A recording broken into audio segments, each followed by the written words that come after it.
تو کلاس کے وقت میں کوئی طالب علم ادھر ادھر گھومے نہیں، خاص طور سے باہر نہ جائیں۔ اساتذہ کرام سے اگر آپ چھٹی لیتے ہیں پیشاب کی بخاری تو مدرسے کے اندر رہتے ہوئے آپ اس سے فارغ ہو سکتے ہیں، لیکن باہر جانے کی چھٹی اس سے لینا پڑے گی اور کلاس کے وقت میں کسی کو باہر جانے کی چھٹی نہیں ملے گی۔ ہاں، جو فرصت کا وقت ہے جیسے عصر بعد ہے، کسی کو کوئی چیز خریدنا ہے، کچھ لینا ہے تو وہ جا سکتے ہیں عصر کے بعد، اور قریب کی دکان سے خرید کر کے لے آئیں، واپس آ جائیں جتنا جلدی ہو سکے۔ تو وقت کی قدر کریں آپ۔ الوقت اسمن من الذهب، یہ وقت سونے سے بھی زیادہ قیمتی، سونا وہ نہیں، سونا کا مطلب چاندی سونا، سونا جیسا قیمتی ہوتا ہے اس سے بھی زیادہ قیمتی آپ کا وقت ہے، اس کی قدر کریں آپ۔ ایک ایک منٹ اور ایک ایک سیکنڈ آپ کا قیمتی ہے، تو یہ ضائع نہیں ہونا چاہیے۔ ماشاءاللہ اساتذہ کرام اتنے اچھے اساتذہ کرام آپ کو مل گئے اور پڑھا رہے ہیں، اب آپ کا فرض ہے کہ آپ ان کا علم حاصل کرنے کی کوشش کریں۔ العلم لا يعطيك بعضه حتى تعطيه كلك، علم تھوڑا سا بھی نہیں آئے گا جب تک کہ آپ پوری طرح سے اس میں ڈالیں۔ مغرب بعد بھی، عشاء بعد بھی، ہر وقت یہ کوشش کریں کہ میں اس میں لگا رہوں۔ حضرت عبداللہ بن عباس رضی اللہ تعالیٰ عنہ حضور صلی اللہ علیہ وآلہ وسلم کے چچا زاد بھائی تھے، ان کے پاس عزت کی کوئی کمی نہیں تھی، حضور صلی اللہ علیہ وسلم کی چچا زاد بھائی، لیکن ان کو اتنا شوق تھا علم حاصل کرنے کا۔ ایک بار بکریاں چرا رہے تھے، سورج گرم ہو گیا تو بکریاں دوسروں کو سپرد کر کے کہا کہ وہی میں جا کے دیکھتا ہوں حضور صلی اللہ علیہ وسلم اس وقت کیا عمل فرمایا۔ اگر دیکھا تو آپ سورج گرم کی نماز پڑھا، تو وہ آ کر اس میں شامل ہو گئے۔ آج ہمارے پاس جو حدیثیں ہیں، ایک حدیث تو وہ ہے جو بتلاتی ہے کہ سورج گرہن کی نماز میں حضور صلی اللہ علیہ وآلہ وسلم نے 2 رکوع کیے، اور ایک حدیث یہ بتلاتی ہے کہ 1 رکوع کیا۔ حضرت امام ابو حنیفہ رحمۃ اللہ علیہ نے اس حدیث کو لیا ہے جو یہ بتاتی ہے کہ 1 رکوع کیا، فرمایا کہ یہ عبداللہ بن عباس کی روایت ہے، اور وہ مردوں میں سے ہے اور وہ اگلی سب میں تھے، اس لیے ان کی روایت سے ہے۔ اور حضرت عائشہ رضی اللہ عنہ کی روایت میں 2 رکوع کیے، تو عورتوں کی صف پیچھے ہوتی، بیچ میں بچوں کی صف ہوتی۔ بچوں کا یاد ہوتا ہے کہ امام صاحب نے اگر رکوع میں اس میں سے دیر کر دیا تو وہ اٹھ کر کے دیکھنے لگتے کہ ابھی تک امام صاحب کیوں نہیں اٹھے، اور دیکھا کہ نہیں ابھی تو نہیں اٹھے، تو پھر دوبارہ رکوع میں چلے گئے۔ بچے پیچھے خواتین نے سمجھا کہ 2 رکوع ہوئی، حالانکہ 1 ہی رکوع ہوا۔ تو معلوم یہ ہوگا کہ اگر حضرت عبداللہ بن عباس رضی اللہ عنہ اپنی بکریاں دوسروں کو سپرد کر کے نہ آتے وہاں سورج گرہن کی نماز میں شامل نہیں ہوتے تو آج یہ حدیث ہم کو نہیں ملتی۔ یہ شوق تھا، ان کی خالہ حضور صلی اللہ علیہ وآلہ وسلم کے نکاح میں تھی، تو کہا خالہ جان دن میں حضور صلی اللہ علیہ وسلم کیا کرتے ہیں تو ہم دیکھتے رہتے ہیں، رات میں کیسی عبادت کرتے ہیں وہ ہمیں نہیں معلوم، تو آپ نے کہا ہمیں سنا لیجیے۔ تو حضرت میمونہ رضی اللہ عنہ نے عبداللہ بن عباس رضی اللہ عنہ کو اپنے گھر میں سنا لیا۔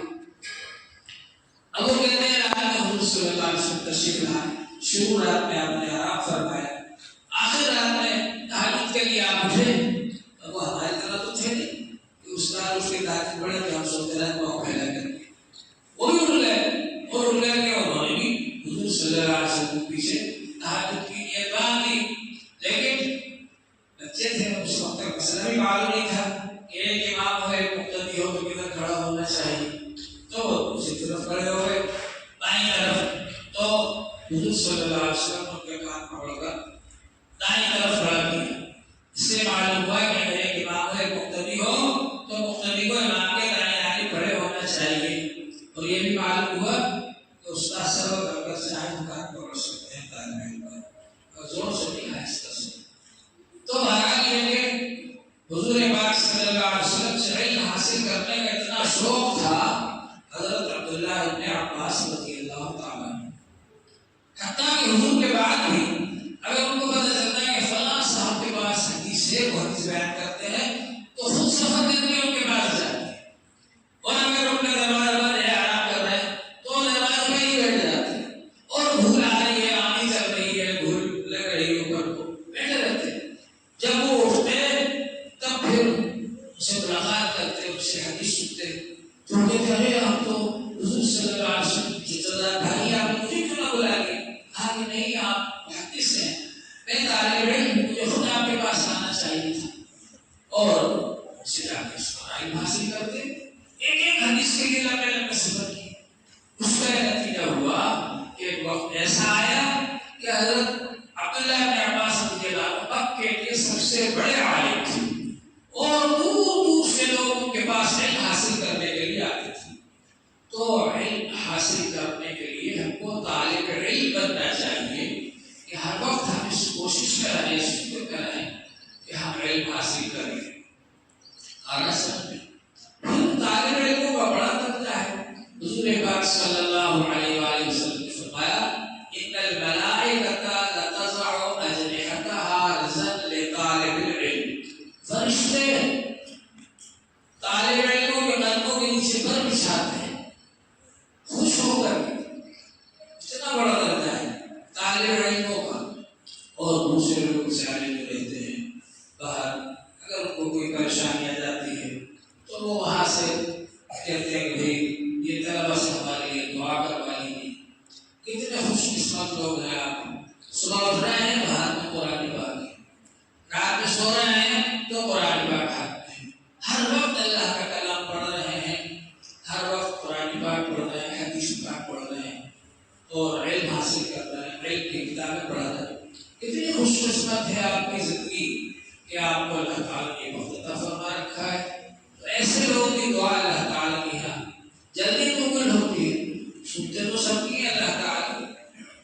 اذا سألك عبادي عني فإني قریب، میرے بارے میں بندے پوچھیں تو آپ کہتے ہیں میں قریب ہوں، اجیب دعوت الداع اذا دعان، دعا کرنے والے کی دعا میں سنتا ہوں جب وہ دعا کرتا ہے۔